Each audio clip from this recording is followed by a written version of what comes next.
I've seen many people, they really don't understand what grace of God is all about, how it works, how you can, how can you can make use of it, how you can take advantage of it, especially mercy and mercy and grace. So they don't know how it operates. So let me put it this way: grace of God is like a house with a transfer switch. When you have a transfer switch in a house, in a home, so that means you have a generator that kick on automatically once the power goes out. So transfer switch will automatically kick on your generator immediately you lost power. Like maybe we have a power surge or power outage, your generator will kick on immediately. We just, you turn on the power for you. So immediately they restore the power back, your generator automatically will shut down the generator. But if you lose power, to side of the house, maybe your bedroom, your master bedroom, or one of the outlet, you don't need a transfer switch to operate. In that case, you need an electrician to come to your house and see what is going on. That is exactly what grace of God is all about. Sometimes when we lose power to one side of the house, we expect the grace of God, we expect the transfer switch to kick on. It's not going to work that way. So in that case, transfer switch will turn on your generator when you lose power to the whole house. That is exactly how grace of God operates. Grace of God will come in when your qualification disappoint you, when there is a position that your qualification, your connection, what you study, your grammar, your whatever, you cannot get there with what you have. You only need the grace of God. That's how the grace of God will show up when you have tried all your best, your strength have disappointed you. Your grace of God will push you, will grab you and put you to place you in a place where no one ever in your family can never get to.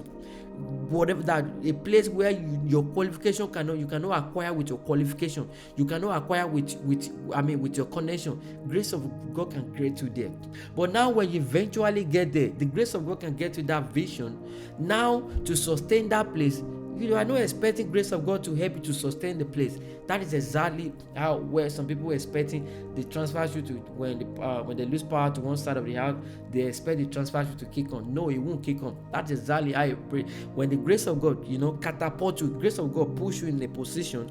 Now it depends. We call something the seriousness, self-discipline, diligently to sustain that place. When they are expecting to come to the office by 8, then you keep showing up 8:30.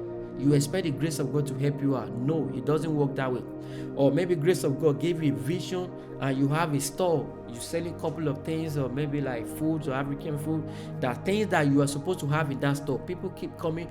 They come today, do you have bread? You say, no, I don't have today. They come tomorrow, do you have bread? The same thing. They come, that means you are not serious. They will not come. They will go to somewhere. That's why you see that we have the vision and you see the thing is not moving. It stayed on the same spot.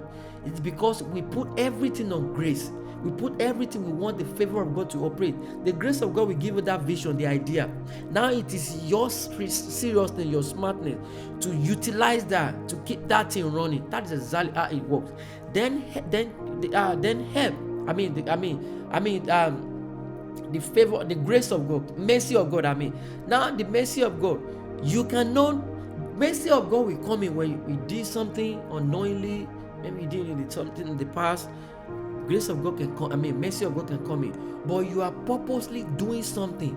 Like for instance, you are purposely doing wickedness, and you can go back to God and say, God, have mercy. And asking for mercy mercy is not going to work. That God will forgive you, but God has a way of discipline when you do something on purpose.